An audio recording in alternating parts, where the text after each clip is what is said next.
Hello, Brick Tipster here, and welcome back into another video. Now, last year I went ahead and I put together a video called Brick Convention 2023. We had our first LEGO convention here in Minnesota, and it was called Brick Convention, and I compiled a lot of videos to show you guys, and I did that yet again. This is Brick Convention 2024, or I should say Spring 2024, as Minnesota does have another one coming in fall of 2024. Now, the reason why I wanted to provide this for you guys is in the event that you missed out on this last Brick Convention, or you have a brick convention coming to a town near you and you want to know what are some things that you can expect from it, what are some things that you'll be able to see and people that you can meet, and just have a general feel of what a brick convention is like. I wanted to make sure that I put these videos out here for you guys so you can both enjoy them but also be educated from them as well. It was an extremely long line, but it was well worth the wait. I mean, I will put up a picture up here showing you just like really how far that line went out. I'll even walk it out for you guys so you can see how really long this line was. So get there a little bit early and you guys will be set. But like I said, even if you don't and you're waiting that long line, have a great time talking with your family as you wait in line, because what's inside is definitely going to be worth the wait. So we'll go ahead and roll that footage now. As those turnstiles say, enjoy the show. Starting off strong right out the gate, we have AC Pen and his battle for Naboo. Star Wars diorama here. I mean, right when I walked through the entrance, I looked around and then I saw these things right in front of me, and I'm like, I am totally in the right place. And I hope if you go to a brick convention or another convention that is similar to it, that you will feel that way as well, and you'll just be astounded by the amount of just detail and just artistry that is involved in these mocks. Here's one from Star Wars Attack of the Clones. And I mean, a lot of collectors have been definitely wanting LEGO to build a set like this. Now, of course, they would never do anything like this scale. I mean, this scale is really, really, really big. But just something like a diorama, just as a callback to this wonderful scene in Star Wars Episode 2, and just the amount of detail that AC Pen put into this, and just the time and of course the thought that went into it, I thought was amazing. And here we have our last of our three, and definitely some scenes from The Mandalorian here. Those speeder bikes, man, I don't know what Disney did to Star Wars, but man. Right here we have actually an amazing photo op, whether you like Pokemon or not. I mean, this is talent. Actually, all these things that you see here, they are, yes, really great photo opportunities, but they also are for sale. So not only can you go right there and take pictures with them, but if you have a fat enough wallet, you can purchase them for yourself as well. Everything that you see here is from Bricker Builds. They make their ways to a lot of LEGO conventions. They have the bags right there. You just basically purchase those, and they come with all the pieces, and I believe the instructions are like a QR code that you scan. But they're really, really cool. You'll notice that there's a little nameplate by each one of them with the prices too. So if you want to go ahead and pause and check out how much those are and what you need to save up for. But I do really enjoy these, and I really enjoy just having Bricker Builds at all the LEGO conventions, because even though they're products to be able to purchase, I think they're still extremely cool just to look at. Over here on the left, we have lightsabers, and we have the Master Sword from Legend of Zelda. All things that, of course, you can take pictures with too, or buy if you so choose. Over here, we have a really great, kind of Star Wars little section right there. That was a good photo opportunity as well from Bricker Builds. So, yeah, and then there's Eevee again, and all the different Pokeballs that you can get. What I just love is that you have the opportunity to purchase these things if you want, if it's something that you really like. And they have what I do appreciate is, yes, some of those really larger sets are pretty expensive, but if you want to have something that has a takeaway, like that little bomb over there was $24.99. So it's great that they have a wide variety for people to pick up littler things just for as a remembrance, or some of the bigger ones. There is Sting. If you know me, I love Lord of the Rings. So there's Sting. There will actually be one on display here in a future clip. Those masks are really funny, and oh my goodness, there he is, the Spartan. Definitely did an amazing job on that helmet for Halo. I thought that's one thing I would get eventually.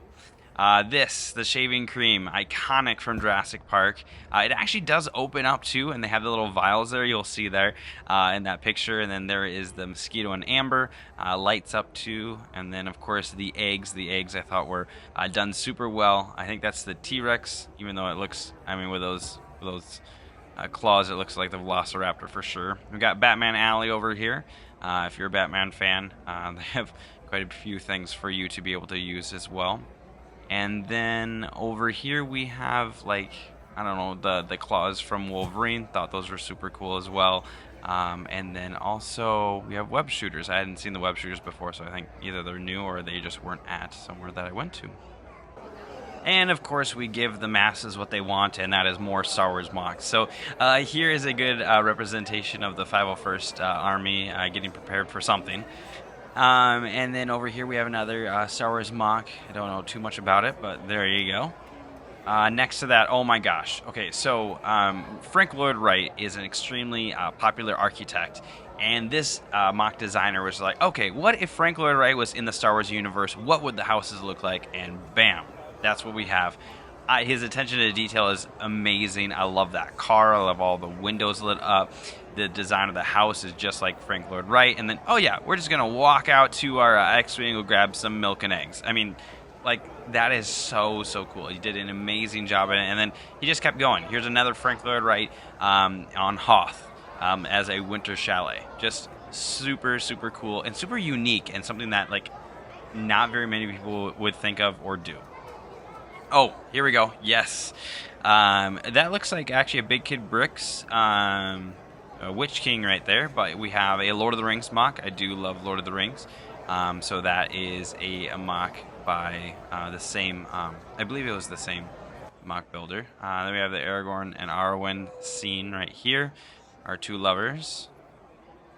And then here's that Sting. So earlier I showed you the Bricker Builds one that was actually not completely, that was just in the bag that you can purchase, but that's what it looks like actually built. So if that's something that you're interested in, they are sold on their website. The York High Army. Jonas Krom does amazing MOCs. So look him up on Instagram. He actually just got one of his sets to be sold on the Bricklink Designer Program, the Mushroom House. But he does amazing Lord of the Rings MOCs, and I just wish I actually had some of them. Okay, now this is where I got super excited too. I love castles, and my favorite castle faction is the Black Falcons. This guy, I believe he used the Brick Warriors stained glass pieces here. I have some of those, but I do not have them in a MOC. And I mean, look at that pathway. It's like the Pebblestone pathway, keeping with all the same colors. I mean, we're keeping with those grays, the blues, and the blacks. But then we have like that splash of color with the flowers. He did an amazing job. Over here we have an elven, I think like an elven kind of, it says watchtower, an elven watchtower. Again, using similar colors so that nothing's like super loud, or if it is loud, like with the flowers in the castle, it just looks right. So amazing job. And then here we have another MOC that is using, again, stained glass. Definitely this MOC builder loves stained glass and lighting those up for us, and I really do appreciate that too. That water down there looks amazing. It's like iced. I'd actually noticed that before, but that was pretty cool. Oh, what would be a LEGO convention if you did not have a Great Ball Contraption? Great Ball Contraption is a great way to show you how you can use LEGO and the LEGO motors to have balls start at one place and then end up in the back at the beginning. It greatly reminds me of like a Rube Goldberg machine, but it's really cool and creative just to see how they do it and how they get the, just the balls from the beginning to the end and all the different series of things that they go through that process and how everything works. This elevator thing, that's just far my favorite. They look the exact same last year too. However, the whole set though, they did add in subtract different models that they had just to keep it always like new things for you to look at every year. I actually got shown up. I thought those balls were going through there and actually glowing, but there's actually white ones that are going through in the back end. Definitely need to always look at the back of things. So this is an amazing MOC. It reminded me of the Pixar, the Pixar lamp jumping. But this is just what a way to show a shadow using different colors in the Lego. I just thought that was really, really cool, and clearly other people did too, as it looks like it got that small build award. Over in the same kind of area, there was Light My Bricks, or maybe it wasn't. No, it wasn't Light My Bricks. It was Blinky Bricks, I think, or something like that. I apologize. Maybe we'll see a sign here soon. But look at those photographers. I mean, the fact that the LED fits right in those cameras, super super cool. I'm not usually a big fan of lighting my bricks because I find sometimes they're super distracting and too bright and things like that. But there are certain ones that I'm like, okay, that's good. Like the photographers up above, and I'll be showing you. There's another couple ones that I really did like the street lights, and then General Grievous. I thought he was really great. I mean, this is a great job with the gauntlet as well. It was really reasonable too. I think it was like $20, and so I'm like, I felt like they were really a great price, and it's definitely Blinky Bricks. So I mean, like, it's just a great option for people, and I loved that he was here at the convention, so you can see, and I did buy quite a few things from him. Everything can either be battery powered or USB, so you can make your choice option when you're looking at everything. Depending on if you just have it next to a computer, you can put that in there. Those traffic lights and street lamps I thought were amazing. Like if you had a city mock, those would be great. The Jedi's amazing. Like I said, General Grievous right there, absolute favorite. I did get him. I think I got him as a battery. Just in case I want to put him on my desk, but he did an amazing, I mean, that was just an amazing usage for the lights. I felt like some of these ones, the superhero ones, it just seemed so bright, they kind of took away from the character. Ghostbusters, amazing. They were not too distracting. I thought those were done really well as well. Over in the same area, we have some art. You know that I love art. If you saw my Lord of the Rings Aragorn, like kind of mock there, that I actually downloaded the instructions from someone. But these are really cool. It's really important. Now that's Mario, right? All right, so just agree with me, Mario. Keep that in your head. We have Charmeleon. Keep that in your head. We have Sonic. Keep that in your head. And we have Spider-Man. I'm going to show you a couple more, and then we're going to turn around, and you're going to question what did we just see. So here is Boba Fett. Look closely, just the parts usage, really great. He was here last year, too, at the convention, and then this was new. I hadn't seen this before. Look at that, like the building technique. But we're turning around here, and bam, we have Venom. We have Eggman. We have Charmeleon, if I said Charmander before, I'm sorry. Or that was correct. And then Luigi. Now, I'm going to look at Luigi straight on. That's what it looks like. They're using cheese slopes. Cheese slopes to give that. Here's a better view of Adam and God touching. You'll notice they're kind of like built like at a, kind of like stair-stepped built. And I was like, whoa. I don't even know how someone even starts something like this. It's just super impressive. No matter if it was a computer or if it was a complete design, it's just super cool. Here we have this section for one of the Lego Masters. I think it was Mel. He was from Lego Masters on the Fox television show. A lot of times, especially at these conventions, they have the Lego Masters come and show some of their work, and you get to take pictures with them and autographs and things like that. So it's pretty cool. I really liked this X-Man one. The buildings are great. I mean, like, it takes a lot to, get those buildings that high, but this, this style is something that I really do appreciate. I like how it's, like, jutting out, having that, like, 3D effect, but it still looks pretty retro, too, and it's super cool. Here we have another, like, I don't know, large tower. I don't know if it's Avengers Tower, probably, or something. And then we have some t-shirts here, which is awesome. He had a sig fig there. And some pictures from the show, and so it was just really fun to be able to have the chance to see some of these things and also say hi to to Mel. Over here we have Build a Fig. So if you're here with your family or your kids want like a nice take home, it's fairly inexpensive, and you can build the minifigure, of course, with all the pieces that are given and grabbing a couple accessories as well. If you're here to spend some money too and not just look around, they have a lot of sellers here that are selling sealed sets, used sets, and or pieces that you're seeing are kind of right in front of you. I just wanted to kind of show you what's available. When I would watch a Lego convention videos from other YouTubers, I just really appreciated being able to see what was available. I mean, if you don't want to see what's available, go ahead and skip. Oh my gosh, yeah, there we go. Darth Revan, $500. And then we have the Silver Stormtrooper, 300 bucks. I have both of those in my room. That makes me feel good. Look at okay, and like this. That set was probably like under 10 bucks when it came out, and now it's like 300. That's insane. But these are all sealed. Definitely nostalgia is going to be pulling on someone to buy those because like, hey, this was my first set. I actually did buy my first set, my first Star Wars set. Sorry, my first Star Wars set. I definitely know what it was, and that was the Luke's Land Speeder.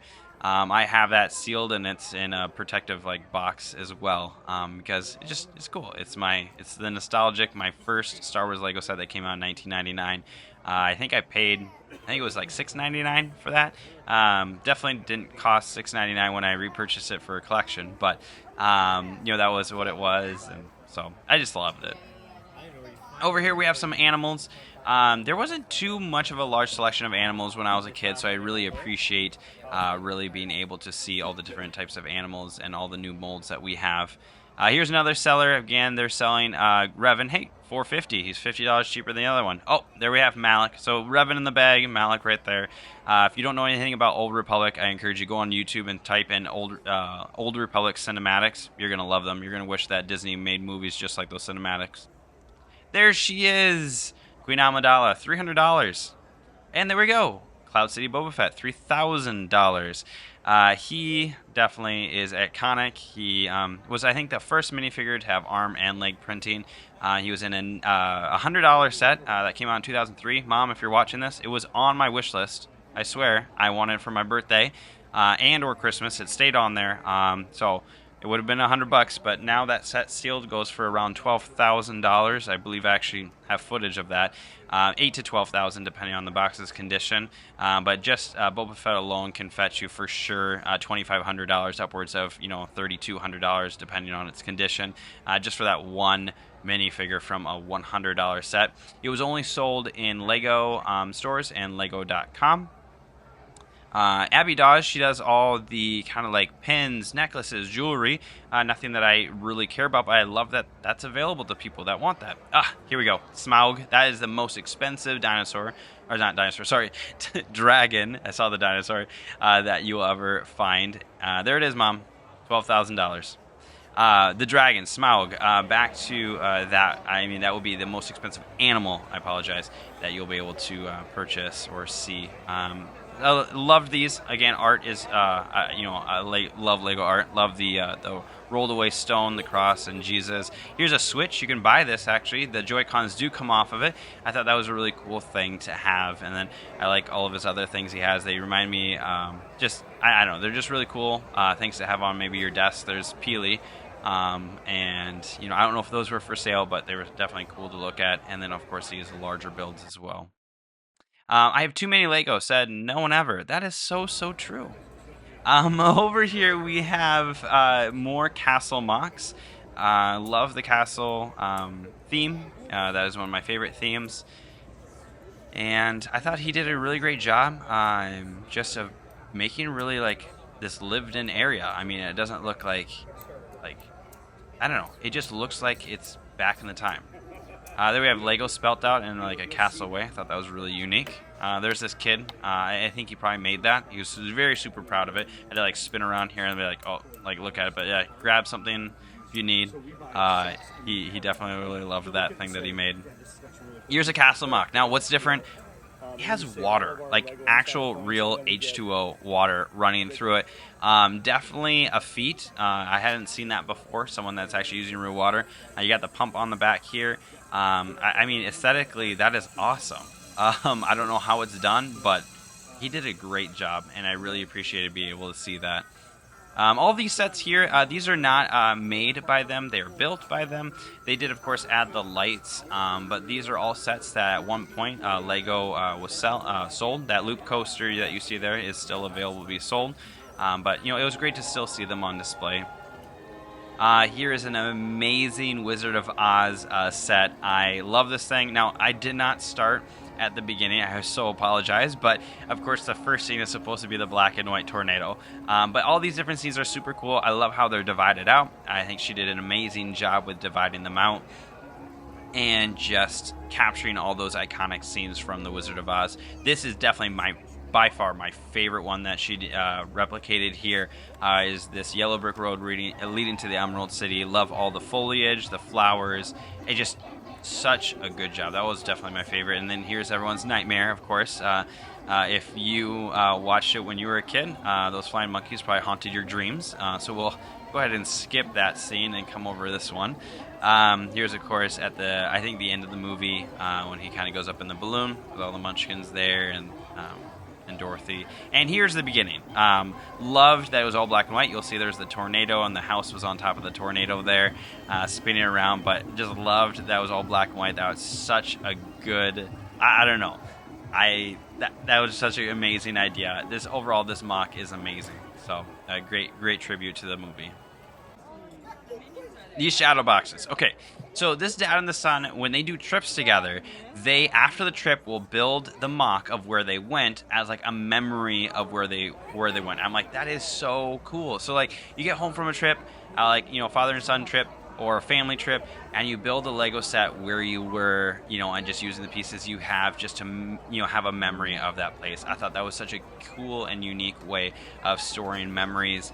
And in a hobby of Lego. So super, super cool. Great idea. I'm sure other people will replicate that. And we have some crowns here. Really cool and ornate. Parts usage was amazing. There was saxophones on that first one. Here we have the Fell Beast, which recently came out with the Barrador set. However, this one was made back in, I think, 2012, 2013. It was shown in the Morris Museum. Really cool mock there, as I'm a huge fan of Lord of the Rings. And of course, here's some other things as well. Some optical illusions that kind of make you a little sick. In the background, I know you can't read them, but they do have quite a bit of information on just his accomplishments and some of the news stations that he's been a part of. His botanicals are just amazing. I mean, well before Lego started doing their botanical line, AC Penn was doing his, and I'm sure they drew lots of inspiration from him and his design, his parts usage, and just what can actually be done with sculpting that brick. I don't know my flowers very well, but I thought this one was very beautiful. Also likes the parts usage as well, and you'll be hearing more about that later in the end of this video. There is a interview that I really want you guys to be a part of and listen to. It'll be really great, and you'll get a little bit more information. Love the pond, love the cattails. Don't do the cattail challenge, kids. Not a good one. More flowers here. And over to the right a little bit, that we'll be kind of seeing are some pine cones. I know they're more simple compared to all these other flowers, and the flowers are amazing, but I just really did love the acorns as well. Whoa, wait, don't swipe away just yet. We have an exclusive interview with master builder AC Penn that I want to share with you guys. So we'll go ahead and roll that tape. Enjoy. Hello, Brick Tester here, and welcome to LEGO Convention 2024. I'm here with AC Penn. And we have a bunch of his actually displays here. He is a master gallerist here, and he has a lot of his mocks on display. And I just have a couple of questions for him. So first up, who or what got you into Lego? For instance, was there a person or event that encouraged you into Lego building? Well, people kind of assume when they see my stuff, in the conventions, that I've been playing with Lego all along. And I tell them, no way. Because Lego was so expensive when we were young. However, when we had our 3 sons, their favorite toy was Lego. Okay. So I actually learned how to build with them, with Lego. So that's how I started. That's awesome. Very cool. Thank you. Second question. Lego is used by kids in play and imagination. At what point, though, did you take that creative aspect into Lego building and turn it into more of an artistic medium for showcasing and sculpting the brick? Well, I didn't even realize that. Well, first, there was kind of a jumping point for me.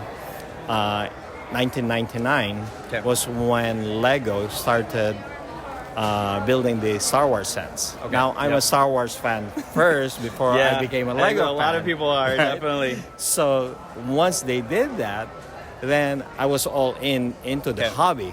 because before, like I mentioned, that I was helping my kids, building their sets. So at that time, Lego didn't have any intellectual property, sets. Yep, everyone was so like it was creative, all, the regular Castle castle, and space. space, Yep. city. So it was not really that, appealing Okay. to some of the kids. But once they started doing IP stuff, then it became more current, so to speak. And like I said, me being a Star Wars fan, so all of my builds initially were all Star Wars. Yep. And my very first mod, it's a modification before I started actually building my own, creations, is the TIE Fighter set. I hated that TIE Fighter set that Lego did. The main reason why I hated it, well, being a Star Wars fan, first, it's all about the details. Yep. And that TIE Fighter set had the connection between the wings and the cockpit was actually a molded castle piece. It's a singular piece that's used for castle. And I go like, this is not Star Wars. Okay. So being a Star Wars fan, I go like, hey, this is the thing with Lego. You could do anything with it, after you build this stuff. Yeah. So I modified that connection That's between the wing and the cockpit. And that was my first go at doing something of my own, with the set. And then that's like kind of where like things like this, Well, just like that progression, right? Yeah, there's a progression to it. It kind of evolved into that just because, my kids were still young at that time, so they were playing with all of these Star Wars Yep. ships. But then they go like, hey, Dad, ships have to land somewhere at some point. So can you build us, a base or something? Got it. So that's our first foray into building something else, like, a base for the ships. Mind you, during that time, the color selection, so to speak, was pretty small. Was pretty small. So we have a rainbow colored base, just because we were using all of the bricks that they you had had, at that yep. time, which is like, bulking those bucket of bricks. Which is all different colors. Yep. But hey, it's Lego. You can build anything with Correct. it, right? Absolutely. And guess what? Right after that, they play with it, so they crash land, this up. But that's what Lego is all about anyway at that time. So that's how the progression kind of went. That's awesome. Well, thank you for talking to me about the progression. That it's all started with your kids, and you got through there.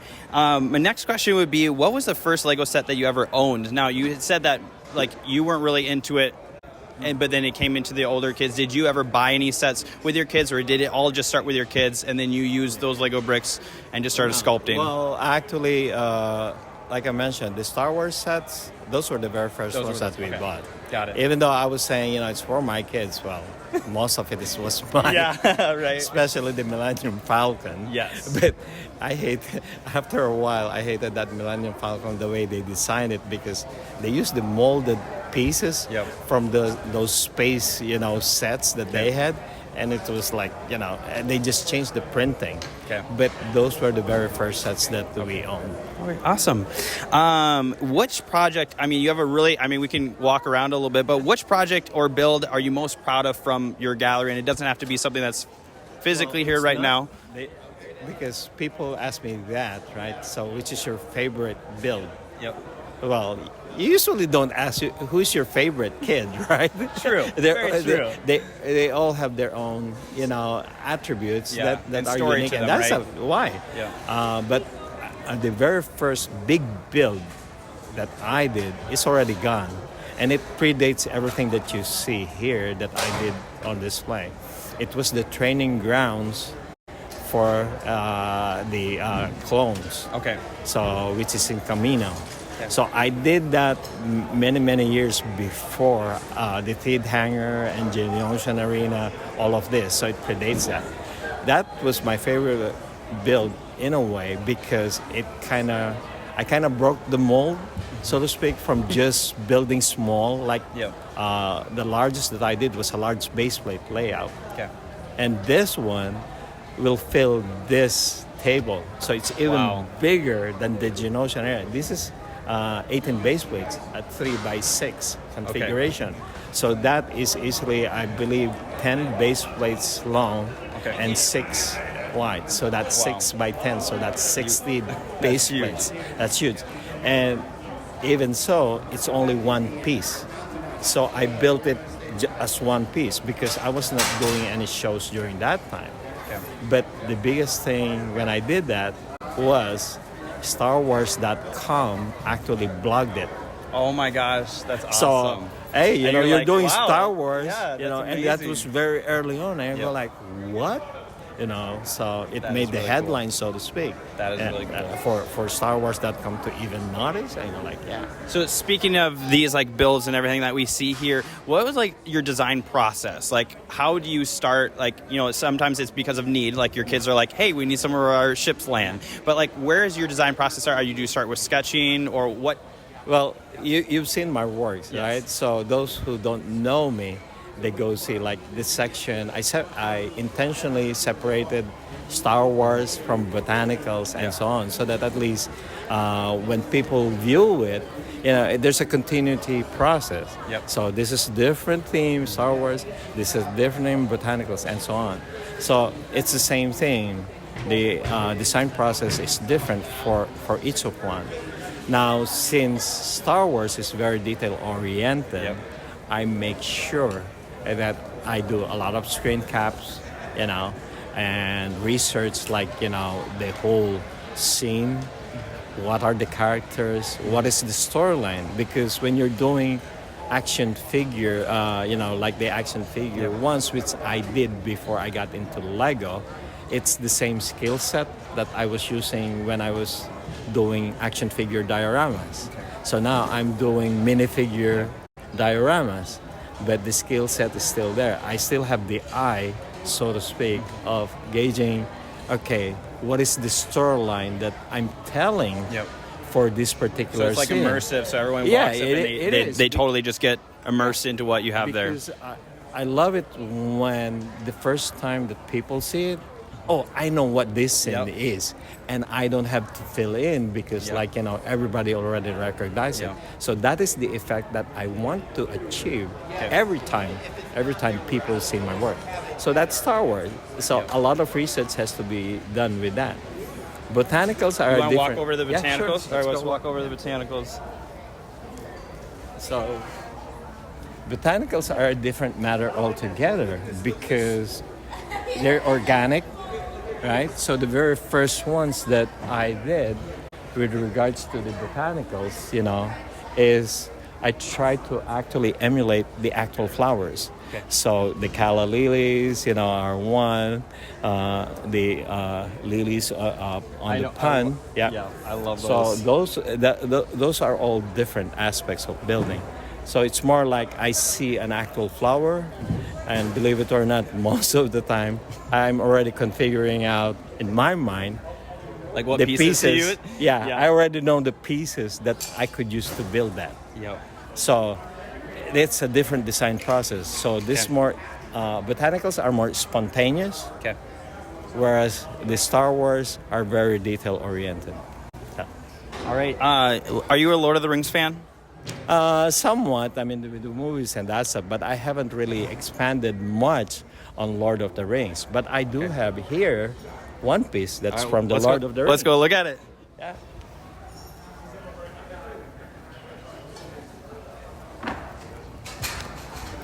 So this is the felled beast, the Nazgul, you know, the Nazgul riding the felled beast from Lord of the Rings. I built this way back when the initial Lord of the Rings sets were introduced, the Series 1, Series 2. But there were no dragons that, you know, in the sets that they produced. And I go like, why didn't they have, you know, any dragons? Right. At the time that I actually built it and finished it, the Orthanc Tower was released, right? So now I actually brought it in one of the stores, this, you know, this dragon. Yeah. The reason why I brought it was I wanted to gauge the scale of the Orthanc Tower with this.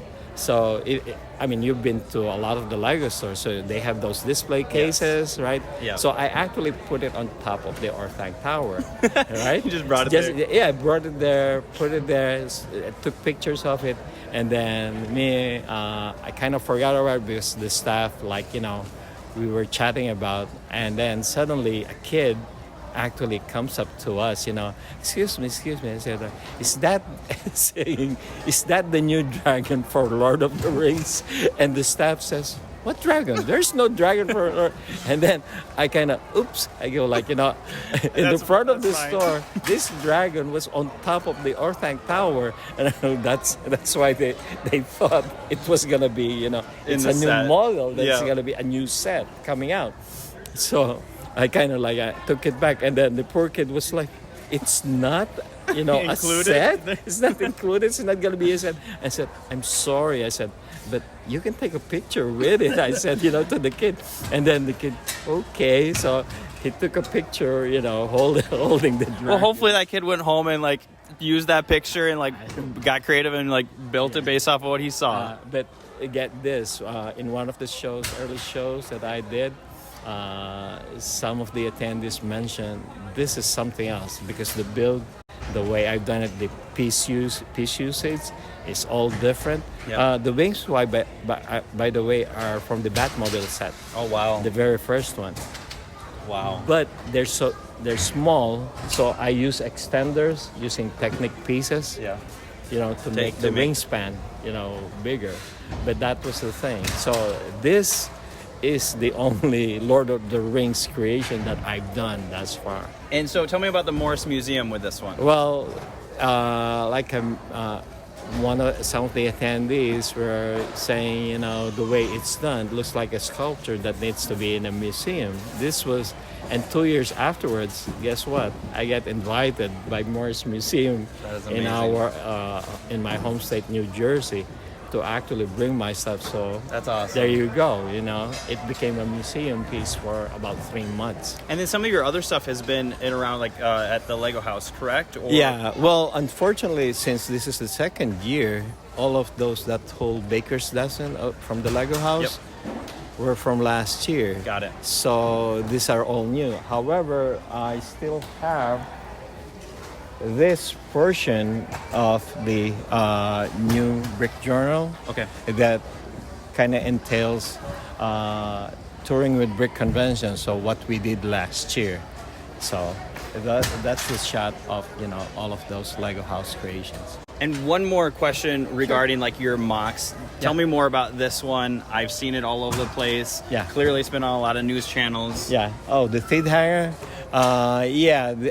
The first time that this came out, it was groundbreaking in the sense that nobody else has attempted to do something this big.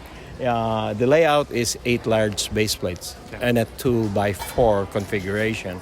So during that time, nobody else, the biggest one that I've seen as far as a layout is 2 large base plates. Yep. So this is way bigger than most. And of course, nobody else has done it as detailed. So that's why it made the news all over. And awesome. It still is. And even Lego actually reached out to ask my permission to put it in a book. So it's actually in the Lego Star Wars Visual Dictionary book. Wow, what an accomplishment. That is awesome. One last thing for the people watching this would be moreover when it comes to either kids or even adults, what encouragement would you have for them with their mock building journey? Well, take baby steps one at a time. What I'd advise people to do, no matter what age they are, is find something that you're familiar with. Yep. I'm very familiar with Star Wars because I love Star Wars, but some may not like Star Wars. They might like superheroes. So I tell them, build something, with the superheroes. Yep. It makes it a lot easier for you because you know the details that come to it, So it may be cars, but one thing that you do is the next time that you build another car, make sure it's better than the previous car. You don't want to build the same thing over and over again. And one other caveat is if you can add a little, spice to it, What I mean by that is I use unusual pieces that you'd never expect to actually use them. Like, take for example, one of the flowers. Well, it's not. Oh, we have here. This is a perfect example. Oh my, I see it. Right? I see it. So the black-eyed Susan, I use the Afro minifig hair for the centerpiece. So that's what I mean by adding a spice to a creation. Because when people unexpectedly see it, hey, that's a different part, and you use it, and it's so good. You know, it blends well. But use it with a purpose. Don't just use it just to show off I'm using it. But if it doesn't make sense, you know, I mean, think about it. If you put a bigger head there, it doesn't look right. But I use the minifig hair, you know, it looks, you know, great. It looks like, you know, it was meant to be that. That's what you're trying to get at, to get better at building and to make, you know, better creations. That's awesome. Well, thank you so much for sharing. I do appreciate it. Hey, thanks for again. coming back. And oh yeah, definitely. This is our second annual brick convention in Minnesota, and I saw him and just being able to see and experience. Make sure you tag me this. I will. I know. Last time I forgot to tag him in my video. I took it and I was like, "This is AC Penn's work," but I forgot to tag him. And he pulled me aside and he's just like, "Hey, I remember you." I'm like, "Yeah." He's like, "Tag me this time." I'm like, "Got you. I got you." All right. Well, again, thank you so much for your time. We do appreciate it. Have a wonderful rest of your day. Bye bye.